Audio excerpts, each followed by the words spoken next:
আজকে আমরা চলে এসেছি পানকৌড়ি ক্যাফে। আর এখানে এসে দেখি অনেক সুন্দর জায়গা। আর এখানে ছিল গাড়ি রাখারও জায়গা, আমরা গাড়ি এনেছি তাই গাড়িটা রেখেছি। আর দেখুন বেটা কি আনরোম্যান্টিক, আমাকে রেখে হাঁটছে। আমি কি করব, আমি পিছু পিছু হাঁটছি, কারণ কিছুই তো করার নেই, একা সিঙ্গেল লাইফ। আর মাছের ব্যাগ থেকে কিভাবে পানি বের হচ্ছে, পানি নাকি তা তো বোঝা যাচ্ছে না, সেটা আপনারাই বুঝে নিয়েন, বুঝলেন। আর এখানে ছিল পানকৌড়ি ক্যাফে। কি বলি, পানকৌড়ি ক্যাফে, এখানে ছিল বাচ্চাদের খেলার সুন্দর জায়গা। ছিল তাজা একটা হরিণ আর একটা বাঘ, কেউ কাউকেই খাচ্ছে না।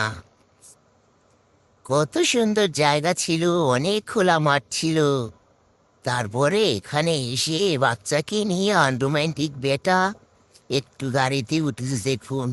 আনরোম্যান্টিক হবে না হবে কি, গাড়িতে উঠে পড়লো। আর কত সুন্দর ম্যাম তারা ছিল এখানে। আর ছিল অনেক সুন্দর একটা প্লেগ্রাউন্ড, সরি প্লেগ্রাউন্ড না, কীর্তন ছিল। আর এটা কি করছি আমি, আমি কি বলছি, এটা কি আমি নাকি? হ্যাঁ, এই বাচ্চাটাকে আমি পেয়েছি এখানে এসে, অনেক কিউট ছিল। তাই ওকে ভাবছি বাসায় নিয়ে লালন পালন করব। কিন্তু এ তো জুতা সামলাতে পারছে না। আর এখানে দেখি তাঁতের বাড়ি ব্যাঙের বাসা।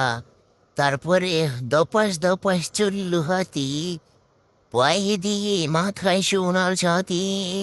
আর এখানে তিমি মাছ ছিল, অনেক ভয়ঙ্কর ছিল মাছগুলো, হ্যাঁ হা করেছিল।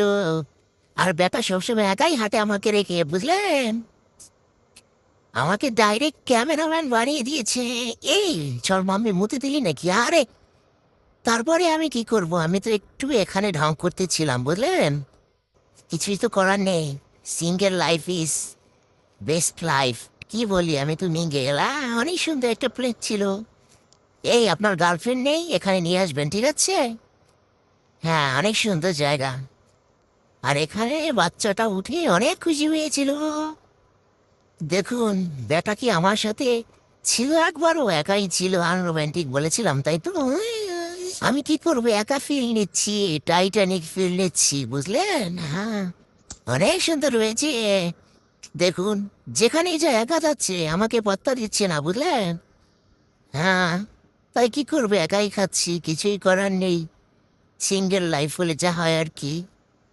তারপরে দেখে সেই বাচ্চাটা আমার কোলে এসেছে, ঘুমিয়ে পড়েছে। তারপর আমি একটু মনের সুখে হাঁটছিলাম। সন্ধ্যা হয়ে গিয়েছিল, সন্ধ্যার দৃশ্যটা ছিল অসাধারণ অসাধারণ অসাধারণ, মাশাআল্লাহ মাশাআল্লাহ। তারপরে বেটাকে একটু ভিডিও করে দিচ্ছিলাম।